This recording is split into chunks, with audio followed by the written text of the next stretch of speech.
ETF trading school में आपका स्वागत है। आज हम ईटीएफ में डिलीवरेबल क्वांटिटी में कितने परसेंटेज का चेंज हुआ है इसके देखेंगे, जिससे हम स्विंग ट्रेड के लिए पोजीशन बना सकें ईटीएफ में। तो फर्स्ट ईटीएफ जो हम कवर कर रहे हैं उसका नाम है निफ्टी बीज। देखो, निफ्टी बीज की बात की जाए तो आज निफ्टी बीज 1.73% बढ़ा है, इसकी प्राइस बढ़ी है। हमने लास्ट वीडियो में डिस्कस किया था कि निफ्टी बीच में अब हमें नई पोजीशन नहीं बनानी, क्योंकि इसकी वॉल्यूम जो है वो कम हुआ है या स्टेबल है या आज भी कम है, तो वॉल्यूम उतना ही है।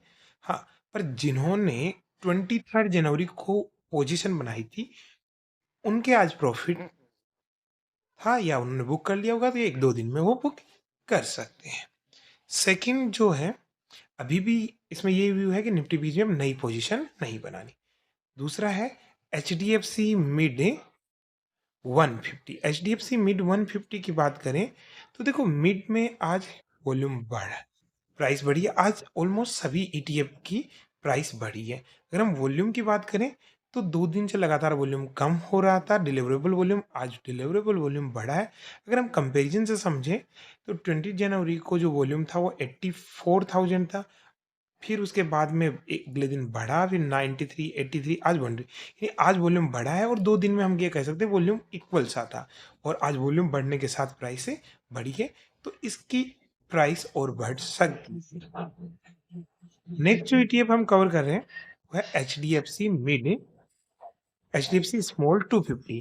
स्मॉल 250 में भी यही हुआ है कि देखो, इसकी भी प्राइस बढ़ी है, सभी की बढ़ी है, और साथ में इसका वॉल्यूम भी बढ़ा है। तो वॉल्यूम को हम पीछे वालों की तुलना में देखें तो हमको दिख रहा है कि ये वॉल्यूम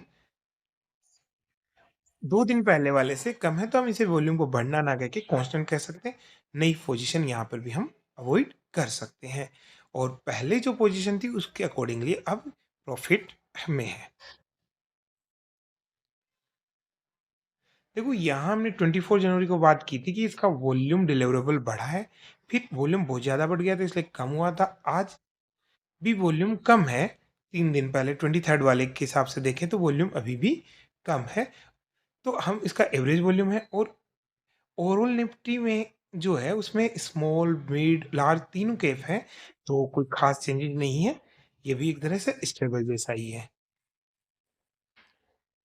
कल बैंक के बारे में हमने कहा था कि भाई अब आप बैंक बीच में एसआईपी मोड में पोजीशन बना सकते हो, और आज अगर देख सकते हैं 1.32% इसका प्राइस बढ़ा है। वॉल्यूम कम है क्योंकि 25 जनवरी को इसका वॉल्यूम बढ़ा था, तो उसके हिसाब से कम हुआ है। पर अगर हम 24 जनवरी वाले देखें तो वो 8,92,000 था, आज 4,74,000 है। तो अभी भी लोग इसमें कॉन्शियस हैं, वो अभी इसमें बाइंग नहीं कर रहे हैं। नेक्स्ट है पीएसयू। देखो, पीएसयू में पीएसयू बैंक है और सीपीएसई, दोनों की हम ये देख रहे हैं कि प्राइस जो है वो लगातार बढ़ रही है। हाँ, 2 दिन से हम देख रहे हैं इसका वॉल्यूम थोड़ा थोड़ा कम हो रहा है, यानी अब वो इस स्टेज पे आ गया है जहाँ पे लोग प्रॉफिट बुक करने लगे हैं या थोड़े से कॉशियस हो गए हैं कि भाई अब क्या पता अब वापस से नीचे आ जाए। तो अब इसमें यही है कि जिन्होंने या तो स्ट्रिक्ट ट्रेलिंग स्टॉप लॉस रखें इसमें, या फिर अपना प्रॉफिट बुक किया जाए। आईटी, 3 स्टॉक्स जो अब कंसोलिडेशन में आ गए हैं, आईटी, मैफेंग और मॉन 100 नेस्डेक 100 वाला। इसमें देखो, वॉल्यूम जो है ऑलमोस्ट इक्वल रहा है, 23, 32 लाख, 23, 28, 28, तो वहीं आसपास में है, कोई खास चेंजेस नहीं हो रहा। हो सकता है आईटी के बाद ऊपर या नीचे किसी भी सिचुएशन में जाए, पर अभी जो है कि आप नई इंट्रीज में नहीं करनी। फिर आ गया फार्मा। फार्मा में भी देखो, आज वॉल्यूम बढ़ा है, पर कितना बढ़ा है तो उसमें देखो कि भाई कल 50% कम हुआ था, आज 100% बढ़ गया है। तो यानी ये 24th वाले के इक्वल आया है। और पहले वाले में देखिए 36 लाख, 45 लाख, 23 लाख, 49 लाख, तो ऑलमोस्ट वहीं पे जा रहा है। और आज अगर प्राइस की बात की जाए तो फार्मा की प्राइस 0.9 बढ़ी है। राइट, फार्मा ने पिछले 1 डेढ़ साल में 60-70% तक का रिटर्न दिया है, और अगर हम इसके लो की बात करें तो ये 100% से भी ज़्यादा इसने रिटर्न दिया है। तो आप एस आई पी कर रहे हो तो कर सकते हो, पर स्विंग के हिसाब से तुरंत इसमें भी पोजीशन नहीं बनी।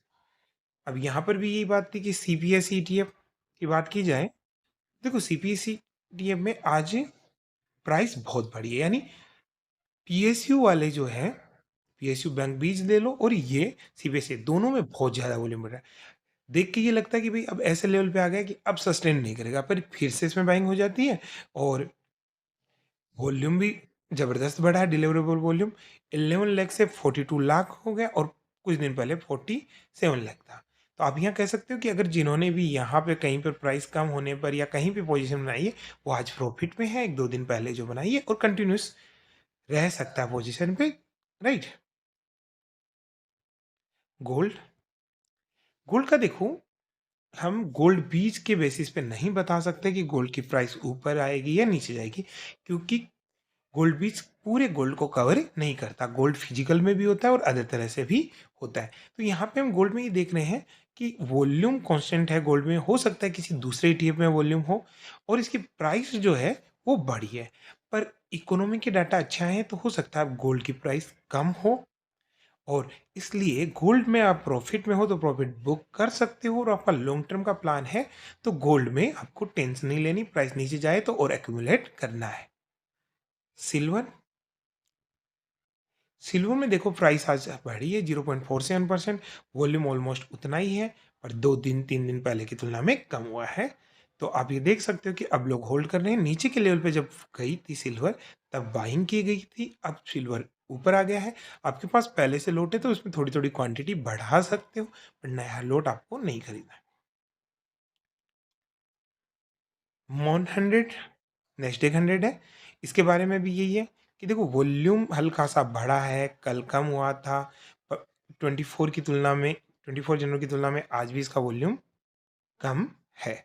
और अगर इसकी अपन प्राइस की बात करें तो वो 0.13% कम है।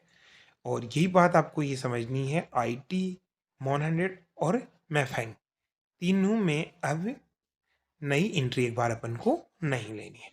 नई एंट्री आप किस में ले सकते हो, तो आप आईटी में, बैंक में ले सकते हो, और उसके अलावा सीपीएसई में देख सकते हो, एसआईपी में, क्योंकि हो सकता है वो वहां से रिवर्स कर जाए और नीचे आए तो आप और एक्यूमुलेट कर सकते हो। यानी पीएसयू बैंक भी और सीपीएसई में आप बैंक में भी देखो प्राइस हल्की सी बढ़ी है, वॉल्यूम कम हुआ है, वॉल्यूम लगातार कम हो रहा है, कहीं बढ़ गया, और हमने पहले भी बात की थी इसके वॉल्यूम में अनस्टेबिलिटी है। अगर हम ओवरऑल समरी की बात करें तो आज किस किस के वॉल्यूम है, निफ्टी बीच इक्वल सा वॉल्यूम है, हो सकता है कि कल वापस नीचे आ जाए, डाटा अच्छा आए थे यूएस के तो उसकी वजह से पॉजिटिव है। मिड में वॉल्यूम बढ़ा, H D F C L में बढ़ा, सबकी प्राइस भी बढ़ी, है ना। बैंक बीच में वॉल्यूम भी कम हुआ है पर प्राइस बढ़ी है, तो वॉल्यूम हो सकता है कि अब लोग करें। पीएसयू बैंक बीच पे वॉल्यूम कम होने लग गया, सीपीएसई में वॉल्यूम भी बढ़ रहा है और प्राइस भी बढ़ रही है, इसका मतलब पॉजिटिव है। वॉल्यूम भी बढ़ रहा है और डिलीवरेबल क्वांटिटी भी बढ़ रही है, प्राइस भी बढ़ रही है और डिलीवरेबल क्वांटिटी भी बढ़ रही है, इसको पॉजिटिव मान सकते हो। सिल्वर में आप एसआईपी कर सकते हो, बैंक में आपको एसआईपी करनी चाहिए अब, है ना, और मैफेंग, आईटी और इनमें एक बार दूर रहना चाहिए। थैंक्स फॉर वॉचिंग, सब्सक्राइब जरूर करना है चैनल को। Thank you.